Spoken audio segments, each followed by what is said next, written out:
Headlines नंतर वळणार आहोत सविस्तर बातम्यांकडे। अजित पवार यांनी 2006च्या बॉम्बस्फोट प्रकरणी सरकार विरोधात भूमिका घेतली आहे। बॉम्बस्फोटाशी ज्यांचा संबंध नव्हता अशा निरपराध लोक यामध्ये अडकल्याचं अजित पवार म्हणाले। दरम्यान मुंबई साखळी बॉम्बस्फोट प्रकरणामध्ये मुंबई उच्च न्यायालयाच्या निकालाला सर्वोच्च न्यायालयानं स्थगिती दिली आहे आणि उच्च न्यायालयानं या प्रकरणातील सगळ्या 12 आरोपींना निर्दोष मुक्त केलं होतं। पण या निर्णयाविरोधात राज्य सरकारनं न्यायालयामध्ये धाव घेतली होती आणि त्याच नंतर हायकोर्टाच्या निर्णयाला स्थगिती देण्यात आलेली आहे आणि याच विरोधात आता अजित पवार यांची ही भूमिका बघायला मिळते।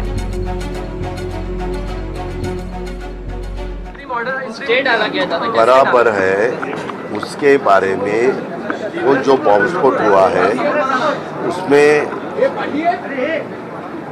जिसका वहाँ कोई संबंध नहीं था, ऐसे निरपराध लोग उसमें अपने फंसे भी और कुछ अपने से चले गए। तो इसीलिए वो डिसीजन आया, वो डिसीजन हाईकोर्ट का वो अधिकार है, उसके बारे में हम कुछ भी कहना नहीं चाहते, लेकिन हमें उसमें अपील करने का हमने निर्णय लिया है। हमने यानी गवर्नमेंट ऑफ महाराष्ट्र ने, और हमारे चीफ मिनिस्टर साहब ने उसके बारे में क्लियर कहा है कि हम सुप्रीम कोर्ट में जाएंगे और वहाँ हम न्याय मांगने की कोशिश करेंगे। पवार यांनी या बॉम्बस्फोट प्रकरणी सरकार विरोधातच भूमिका घेतलेली आहे। बॉम्बस्फोटाशी ज्यांचा संबंध नव्हता अशा निरपराध लोक यामध्ये अडकल्याचं अजित पवार यांनी म्हटलेलं आहे। दरम्यान मुंबई साखळी बॉम्बस्फोट प्रकरणामध्ये मुंबई उच्च न्यायालयाच्या निकालाला सर्वोच्च न्यायालयानं स्थगिती दिली आहे। उच्च न्यायालयानं मात्र या प्रकरणातील सगळ्या 12 आरोपींना निर्दोष सोडलं होतं, पण याच निर्णयाविरोधात राज्य सरकारनं न्यायालयामध्ये धाव घेतली होती आणि त्यानंतर आता हायकोर्टाच्या निर्णयाला स्थगिती देण्यात आली आहे। मात्र राज्य सरकारच्या भूमिकेविरोधात कुठेतरी अजित पवार यांनी विरोधात भूमिका घेतल्याचं बघायला मिळतंय। बॉम्बस्फोटाशी ज्यांचा संबंधही नव्हता अशा निरपराध लोक यामध्ये अडकल्याचं अजित पवार यांनी बोलले। दरम्यान मुंबई साखळी बॉम्बस्फोट प्रकरणामध्ये मुंबई उच्च न्यायालयाच्या निकालाला सर्वोच्च न्यायालयानं स्थगिती दिली होती। उच्च न्यायालयानं मात्र या प्रकरणातील सगळ्या 12 आरोपींना निर्दोष सोडलं होतं। त्यानंतर देखील अनेक टीका टिप्पण्या होत होत्या, मात्र या निर्णयाविरोधात राज्य सरकारनं न्यायालयामध्ये धाव घेतली आणि त्यानंतर हायकोर्टाच्या निर्णयाला स्थगिती देण्यात आली आहे। अजित पवार यांनी मात्र बॉम्बस्फोट प्रकरणी सरकार विरोधात भूमिका घेतलेली आहे। बॉम्बस्फोटाशी ज्यांचा संबंध नव्हता अशा निरपराध लोक यामध्ये अडकल्याचं अजित पवार यांनी म्हटलेलं आहे। या घडीची एक मोठी बातमी म्हणावी लागेल। अजित पवार यांची या प्रकरणामध्ये सरकार विरोधात भूमिका बघायला मिळतेय।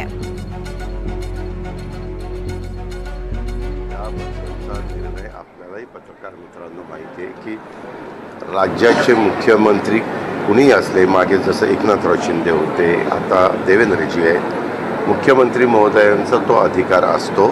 आता हे मुख्यमंत्री असतील किंवा मागचे एकनाथरावजी असतील, ते तिघांशी चर्चा करायचे, त्याबद्दलचा निर्णय घ्यायचे।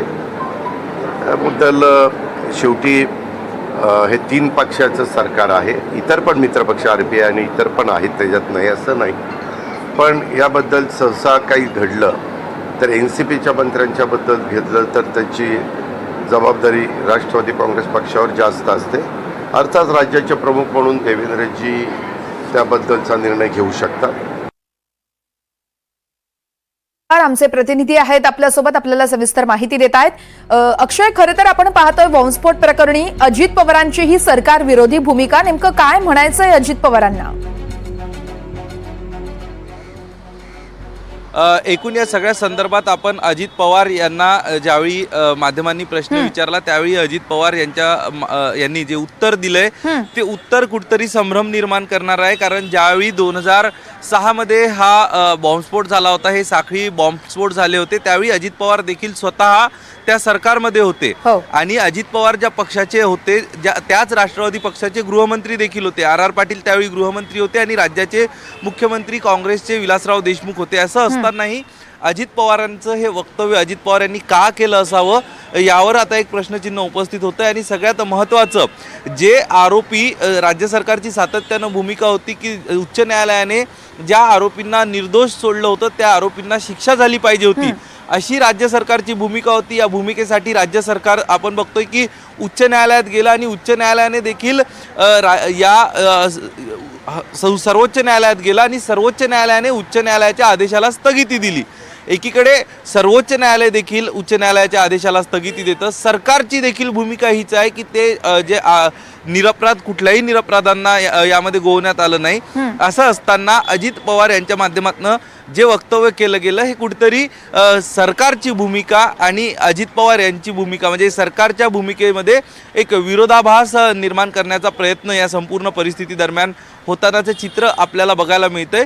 दुसरं महत्त्वाचं, अजित पवार बोलत असताना अजित पवारांना नेमकं हेच बोलायचं होतं का, किंवा अजित पवारांचं जे वाक्य होतं की उसमें बहुत सारे निरपराध लोग कुछ चले गए और कुछ फंस गए, तर त्यांना असं म्हणायचं म्हणजे काही लोकांचा त्यामध्ये दुर्दैवीरित्या मृत्यू झाला आणि काही लोक त्यामध्ये जखमी झाले आणि त्यांचं आयुष्यभर त्यांना अपंगत्व आलं असं म्हणायचं होतं का।